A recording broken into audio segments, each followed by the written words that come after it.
F एक function दे रखा है आपके पास, जो आपके पास डोमेन है 1 2 3 से लेकर ए बी सी तक, जो डिफाइन किया गया है। मान लेते हैं कि आपके पास ए जो सेट है इसकी डोमेन है 1 2 3, बी के अंदर कोडोमेन के एलिमेंट ले लेते हैं ए बी सी।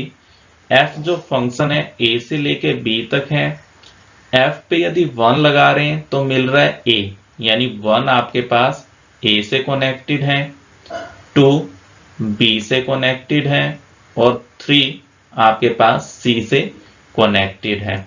तो हमें यहाँ पे फाइंड करना है एफ इनवर्स। एफ इनवर्स निकालेंगे पहले और फिर प्रूव करके दिखाएंगे कि एफ इनवर्स का इनवर्स एफ के इक्वल होगा। जैसे हमारे पास मैट्रिक्स के केस में होता था, ए इनवर्स का इनवर्स ए के ही इक्वल आ जाता है। यहाँ पे भी हमारे पास एफ इनवर्स का इनवर्स एफ के इक्वल प्रूव करके दिखाना है। सबसे पहले एफ को 1 1 प्रूव कर देते हैं। यहां से देखिए सभी डिस्टिंक्ट एलिमेंट डिस्टिंक्ट इमेजेस रख रहे हैं ना, तो आप सीधा ये लिख दीजिए कि distinct element of domain A has distinct images in codomain. Codomain में डिस्टिंक्ट इमेजेस हैं। सो एफ इज 1 1, एफ 1 1 है। इसके बाद ऑन टू चेक करते हैं। ऑन टू के लिए इसकी रेंज निकाल लेते हैं। रेंज ऑफ एफ क्या बन रही है, A B C. A B C है रेंज इसकी, तो रेंज किसके इक्वल हो गई, कोडोमेन के। कोडोमेन आपके पास बी है, बी भी ए बी सी है, दोनों इक्वल हैं, तो एफ क्या बन गया, ऑन टू फंक्शन बन गया।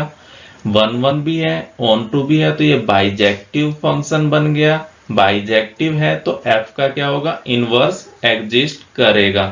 अब इसका इनवर्स निकाल लेते हैं। इनवर्स मेरे पास कहां से कहां तक होगा, बी से लेकर ए तक बनेगा एफ इनवर्स।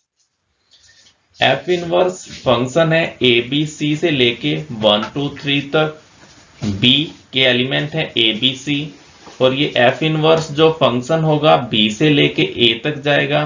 कैसे कनेक्ट होगा, वहां पे 1 लगने पे ए मिल रहा था, यहाँ पे ए लगने पे 1 मिलेगा, बी पे 2 और सी पे 3। तो एफ इनवर्स मेरे पास ए लगने पे 1 देगा, बी लगने पे 2 और सी लगने पे 3 आएगा। अब इसे क्या करते हैं कि ये आपके पास एफ इनवर्स के एलिमेंट हो जाएंगे। इसे आप चाहो तो रोस्टर फॉर्म में लिख सकते हो, a, 1, b, 2 और c, 3 करके। अब हमें इसका इनवर्स का भी इनवर्स निकालना है। सबसे पहले क्या करते हैं, इसे प्रूव कर देते हैं कि ये 1 1 है। यहां से देखिए इसके डिस्टिंक्ट एलिमेंट डिस्टिंक्ट इमेजेस रख रहे हैं। Distinct element of domain has distinct images in codomain, ये कोडोमेन हो जाएगी। तो आपके पास F inverse is 1 1 function. Onto prove करते हैं। यहाँ पे इसकी देखिए इमेज क्या बनेगी, रेंज आएगी आपके पास, रेंज ऑफ एफ इनवर्स 1 2 3 बनेगी, और इसकी आपके पास कोडोमेन भी आपके पास ये 1 2 3 रहेगी, दोनों इक्वल आ गई, रेंज इक्वल है कोडोमेन ऑफ एफ इनवर्स के। So F inverse is onto function, 1 1 भी बन गया, ऑन टू भी बन गया एफ इनवर्स। तो एफ इनवर्स बाइजेक्टिव फंक्शन होगा, बाइजेक्टिव फंक्शन बन रहा है तो इसका इनवर्स एग्जिस्ट करेगा, यानी एफ इनवर्स का भी इनवर्स, जिसे हम लिख सकते हैं एफ इनवर्स और उसके ऊपर फिर -1 लगा देंगे, एग्जिस्ट करेगा।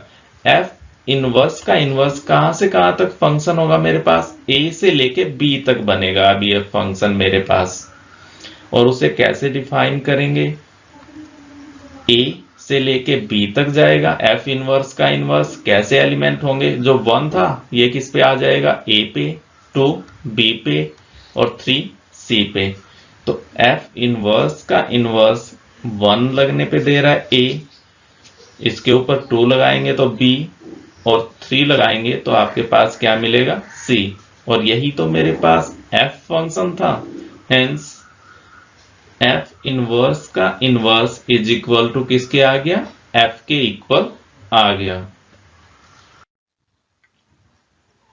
एफ एक फंक्शन दे रखा है x to y be an invertible function जिसका इनवर्स एग्जिस्ट करता है। तो हमें शो करके दिखाना है कि so that the inverse of F inverse is equal to f, यानी कि मेरे पास एफ के इनवर्स का इनवर्स एफ के इक्वल होगा। लेट एफ आपके पास x से y तक एक इन्वर्टिबल फंक्शन है, इसका इनवर्स मान लेते हैं एफ इनवर्स, वो होगा y से लेके x तक फंक्शन। अब यहां से डेफिनेशन देखिए, इनवर्स की डेफिनेशन हमें कहती है कि f अगर x से y तक एक फंक्शन दे रखा है और g y से लेके x तक एक इस तरह का फंक्शन है सच दैट g और f आइडेंटिटी बन रहा है और f ऑफ g भी आइडेंटिटी बन रहा है, तब g फंक्शन को हम f का इनवर्स कहेंगे और इसे डिनोट करते हैं f इनवर्स से।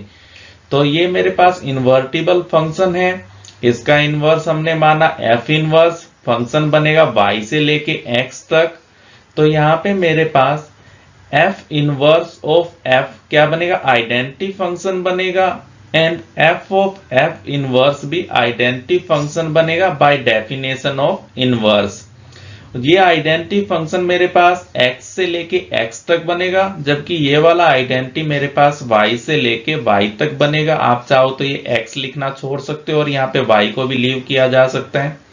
क्यों बनेगा ये x से x तक, बिकॉज जब हम f पे कोई भी एलिमेंट लगाएंगे तो f फंक्शन है x से y तक, तो ये x वाला एलिमेंट इसके ऊपर अप्लाई होगा, तो ये आइडेंटिटी फंक्शन बनेगा x से लेके x तक।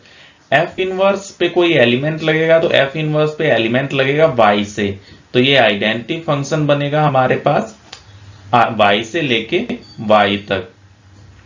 जब भी कोई फंक्शन इस तरह की कंडीशन को सेटिस्फाई करता है कि f इनवर्स ऑफ f भी आइडेंटिटी बन रहा है, f ऑफ f इनवर्स भी आइडेंटिटी बन रहा है, तो एक फंक्शन दूसरे का इनवर्स हो सकता है, दोनों के दोनों एक दूसरे के इनवर्स होंगे, आप ऐसा भी कह सकते हो।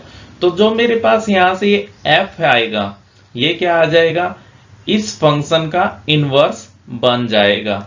हेंस f इनवर्स y से लेके x तक इज इन्वर्टिबल, इसका इनवर्स एग्जिस्ट करेगा, एंड ये जो f होगा f is inverse of f inverse, that is f inverse का इनवर्स f के इक्वल होगा।